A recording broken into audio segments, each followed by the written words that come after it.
এবার মালদা শহরের অন্যতম বিগ বাজেটের পুজোর ঢাকে কাঠি পড়ল শনিবার।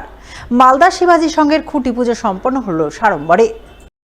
এদিন বিকালে মালদা শহরের বুড়াবুড়িতলার দুর্গা মণ্ডপ প্রাঙ্গণে মালদা শিবাজি সংঘের খুঁটি পুজোর আয়োজন চোখে পড়ে। উপস্থিত ছিলেন স্থানীয় 24 নম্বর ওয়ার্ডের কাউন্সিলর সুতপা দাস, বিশিষ্ট সমাজসেবী লক্ষণ ঘোষ সহ অন্যান্যরা। তাদের উপস্থিতিতেই এদিন ঢাক বাজিয়ে ধর্মীয় আচার নিষ্ঠা মেনে পুরোহিতের পূর্ণ মন্ত্রোচ্চারণের মাধ্যমে খুঁটি পুজো সম্পন্ন হয়। স্থানীয় কাউন্সিলর জানান, বরাবরই মালদা শিবাজি সংঘের দুর্গাপুজোয় বিশেষ চমক থাকে, যার কোনো ব্যতিক্রম হবে না এবারও। এবছর অভিনব থিম ভাবনার পুজো উপহার পেতে চলেছেন মালদাবাসী। এটা মালদা শিবাজি সংঘের পুজো, আর আমাদের এই পুজোটা 48 বছরে পড়লো, এবার পদার্পণ করলো।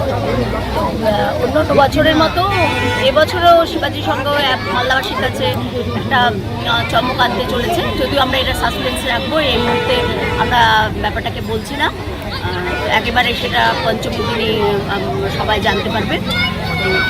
সবাই মিলে আমরা এই পুজোতে গোটা এলাকার লোকজন একসঙ্গে একত্রিত হয়ে আজকে পুজোর শুভ সূচনা খুঁটি পুজো দিয়ে শুরু করল।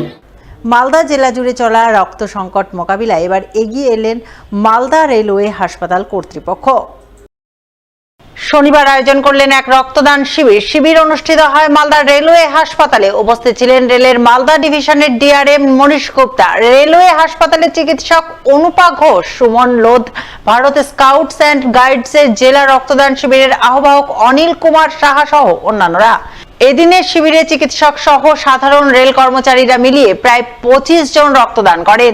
রক্তদাতা চিকিৎসকরা আরজিকর কাণ্ডের প্রতিবাদে বুকে ব্যাজ লাগিয়ে ঘটনার সুবিচার দাবি করেন।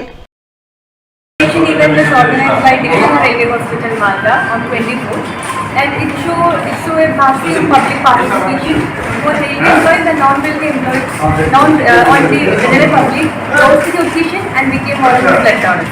The event was a success.